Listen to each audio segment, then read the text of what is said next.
Deep learning is part of machine learning, and deep learning means there is a neural network with many layers usually, and each layer learns to find the correlations which are in a data set. That sounds very abstract. I'll give you a bit more of an example.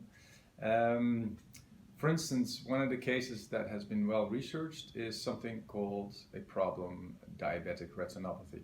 Yeah.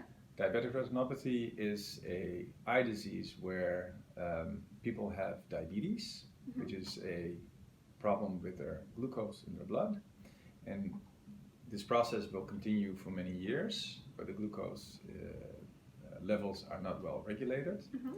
And then the very small vessels in your body will start to show problems. In the eye, in the retina, in the back of the eye, is the only place where you can actually see these very small vessels. And you can see the changes which actually take place in these vessels. So what we can do now is we can take a photograph of the back of the eye, of the retina, and make a picture of these small vessels.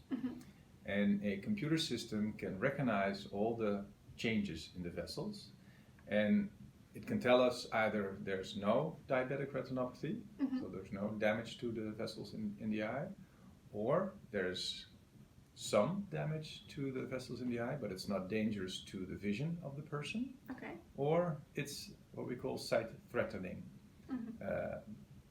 problems of the vessels. So if you can make this distinction, this is basically the distinction that an eye doctor makes when he looks at a patient with possible diabetic retinopathy. And this system has been tested and has been shown to be as good, if not better, than an eye doctor with many years of training.